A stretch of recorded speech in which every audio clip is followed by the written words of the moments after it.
Hey everyone, and welcome back to the Easy English podcast. I'm your host Oliver, and today we are looking at a topic that I think is very interesting and essential for making any real progress in your English learning journey, and that is stepping outside of your comfort zone. But before we get started, let me ask you a question. Have you ever felt maybe nervous or even a little scared to use your English? Maybe you're worried about making mistakes or unsure if others would understand you. If so, you are not alone. Myself and many learners of languages, and really everyone in life with almost anything they do, feel this way from time to time, and that's perfectly normal. But today we're going to explore how stepping outside of your comfortable space can lead to very fast growth. And we're also going to look at some of the science behind it. So what is the comfort zone? Why do we have it? And how to escape it, so to step outside of it. So let's get started. So first, let's start by understanding what a comfort zone actually is. So scientifically speaking, your comfort zone is a psychological space. So it's a mental space, a space in your mind, in your brain, where you feel safe, secure, and in control. It's where you can function without stress or anxiety.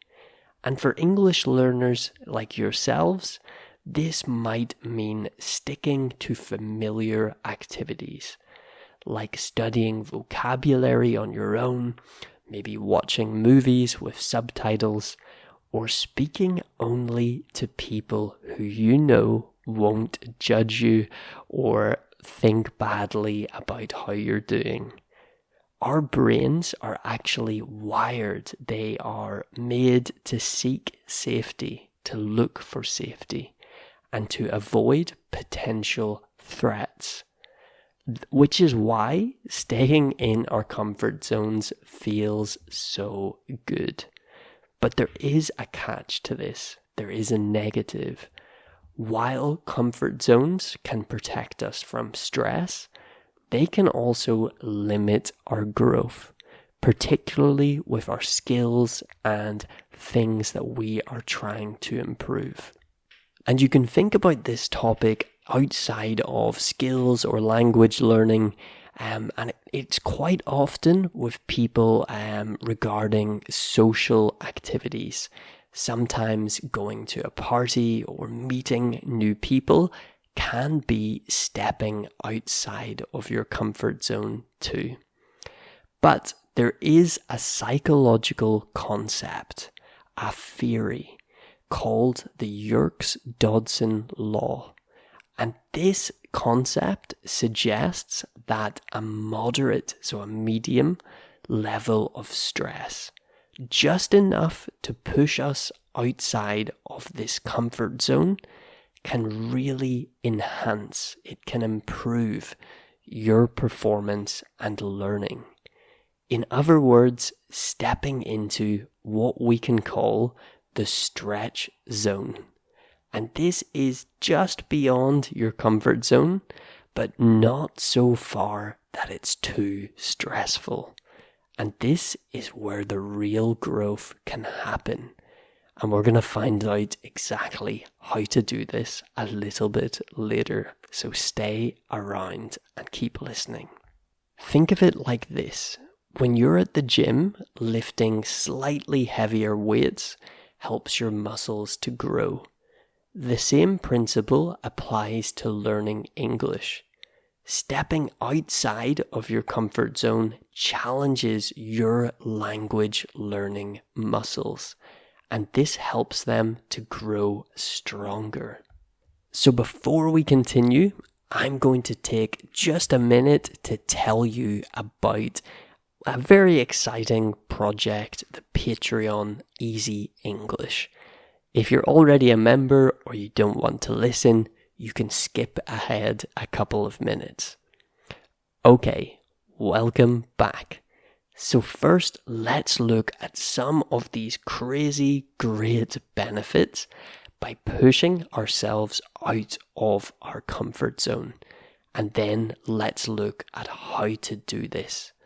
So the first one is improved confidence.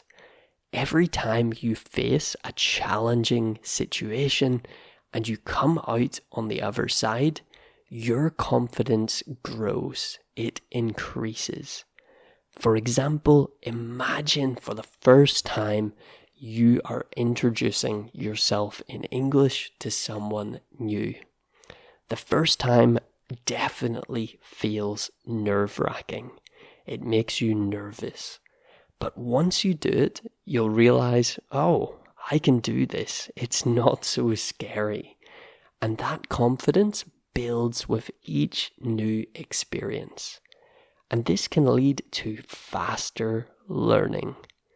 When you push yourself, your brain has to work harder. And this increases the speed that you're learning. For example, trying to have a conversation with a native speaker will force you to think on your feet, choosing words, forming sentences, and responding in real time. And this real-world practice is, in my opinion, far more effective than just studying grammar or practicing on your own. And it helps you to overcome your fear of mistakes. I have a full separate episode on this about overcoming your fear of mistakes, but just briefly, mistakes are how we learn.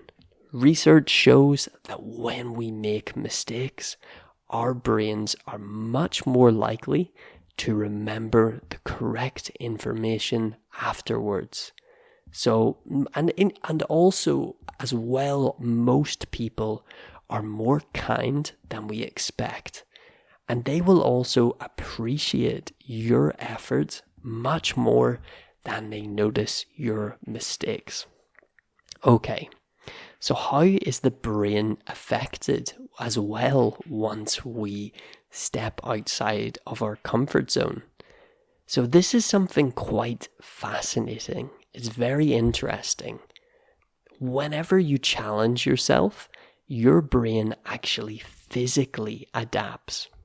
Your brain creates new neural pathways, parts in your brain, these new signals, and it makes tasks like speaking and understanding English easier over time. In science, this is called neuroplasticity. I can't even say it. This is called neuroplasticity in science. And to sum up neuroplasticity, I've said it right that time, great. It's your brain's way of saying, let's get better at this. And it strengthens those memories of how to do things, those skills and those habits. And as well, and I have a lot of personal experience with this, when you have stepped outside of your comfort zone, you are opening the door to new experiences. For example, you could join an English-speaking club and make lifelong friends. Or you could take on a new role at work where English is required. And these opportunities will lead to unexpected and rewarding outcomes. If I think of my life, if I didn't step outside of my comfort zone and start learning Russian language and then to go to Russia, I never would have had those years of experience and I never would have met my wife. So it's crazy to think about how stepping outside of our comfort zone can actually change our lives. So now that we've kind of looked at the science behind this and how it helps our English, how do we actually do it? And there are some kind of small practical ideas to help with this. The first of these is to start small with it. You don't need to do like this giant jump out of your comfort zone straight away. I mean, you can if you want, but I would begin with something simple, like ordering a coffee in English or maybe asking a stranger for directions. And these small wins build momentum. Another way you might do this, or you might push yourself out of your comfort zone, is to join a conversation club or class, or they might be called a speaking club or speaking class. And you can look for these locally in your area or online English conversation groups too. And there's many apps that can help with this. And the next is whatever you're doing, whether it's grammar or writing or reading, push yourself a little bit further. Take more risks with it. For example, if you usually write short sentences, challenge yourself to write a short story, maybe an email, maybe a journal entry, something a little bit bigger, and share it with someone who can give you feedback. That might sound a little bit scary, but that's the point. It is pushing yourself into that stretch zone, outside of your comfort zone. And you could also, if you take English classes at school or in work, volunteer to answer a question. Put yourself out there, and it might feel a little bit scary at first, but it is one of the best ways to grow. Participate, ask questions, answer them, and really push yourself a little bit further than usual. And finally, I said it before with the writing, but this is something that's very hard for people, and that is to ask for feedback. Ask friends, teachers, or colleagues for honest feedback on your English. And this constructive criticism, although it might feel a little bit harder at first, is invaluable for improvement. So it just goes to show that these easy small little steps can really start to help push you out of that comfort zone and really start to speed up and improve the rate or the speed of your English learning. Although we can feel like we're doing a lot, often we are not pushing ourselves as much as we could. There are so many little extra things that we can do, just that we might be avoiding, for example, certain things that we think that we don't like or that we don't want to do because they're uncomfortable. But it's often these things that help us grow the most. And I had so many of these experiences myself.